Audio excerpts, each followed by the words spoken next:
In the last video, I gave you 5 areas to look at on your lab report if you're dealing with persistent fatigue. And that's what we were having you pull out your lab report, look at what your annual labs were telling you. And one of those was iron. But here's something that many women don't realize. You can have a CBC, which is again that first one that's usually tested on your labs.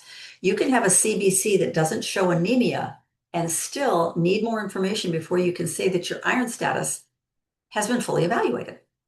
So if you've been told you're not anemic, your CBC looks fine, but you're still struggling with persistent fatigue, weakness, brain fog, I want to show you the difference between these tests and why it matters. So we're going to start again, like I said, with that CBC or complete blood count. A CBC, as I mentioned in the last video, gives us valuable information about your blood cells. So when we're thinking about anemia, we're looking at markers such as your red blood cell count, your hemoglobin, your hematocrit, and your red blood cell indices such as MCV. Those numbers can help us identify whether anemia is present, and it can give us clues about what type of anemia we may be dealing with. So I want to be really clear. A normal CBC is good information. We're not dismissing it at all. But here's the distinction that I want you to remember. A CBC is not the same thing as assessment of your iron stores. Those are different questions. In other words, how much iron is your body able to store and use functionally day to day? So this brings us to a test called ferritin. If you've not heard of that before, it's a very important test that should be run on an annual basis. Ferritin, what is ferritin? Ferritin is a protein that stores your iron. So measuring your ferritin can give us useful information about the amount of stored iron in your body.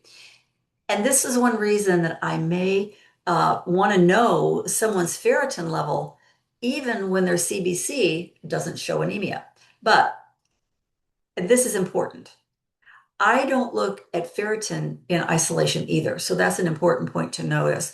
Ferritin can be influenced by a number of different things. It can be influenced by the inflammation and certain other health conditions. So seeing a ferritin number on a lab report isn't an invitation to diagnose yourself based on a chart that you found online. It's another piece of information that needs to be interpreted within the context of the whole person.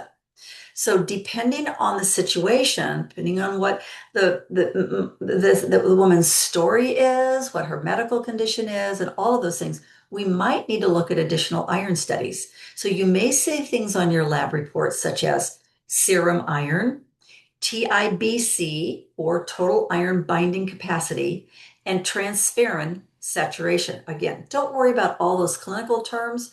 Just know that these are markers that tell us a little bit more about why you might be tired. It gives us somewhat of a different information about how the iron is being transported and utilized in your body. You don't need to memorize what all of those different ones mean. Like I said, here's what I want you to understand though. Your CBC, which is what everybody gets, answers one set of questions. Ferritin and additional iron studies answer other questions.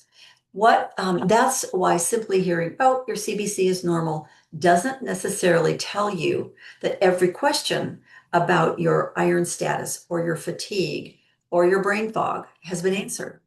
And I want to stop here and make a really important point. Please don't hear this video and think that, well, I'm tired, so I'll just start taking iron supplements. That is not at all what I'm suggesting. More iron is not automatically better. In fact, sometimes it can be the opposite. If testing indicates that there is an iron deficiency, we also need to ask why that deficiency exists. And that's particularly important for a woman who, more important for women in midlife who have already gone through menopause. Rather than simply supplementing a number, appropriate evaluation may be needed to understand why the iron stores are low in the first place. That's the difference between chasing a lab value and looking at the whole health picture. And honestly, excuse me, this bigger lesson is why I wanted to make this video. Iron's a wonderful example of something I see repeatedly when reviewing laboratory results. One normal test doesn't necessarily answer every question about the particular system. So when someone tells me my blood work was normal, I don't automatically assume that something was missed, but I also don't automatically stop there either. My next question is, as we've talked about before, what was actually tested? And then did those tests adequately address the symptoms that we're trying to understand? So those are very different questions. So here's your action step for today. Again, pull out your most recent blood work. If you've got it within, and I would say within the last 6 months, 3 to 6 months would be appropriate. So pull out your most recent lab work, look at your CBC and see whether you have results for hemoglobin and hematocrit. Most likely you do. Those are very standard.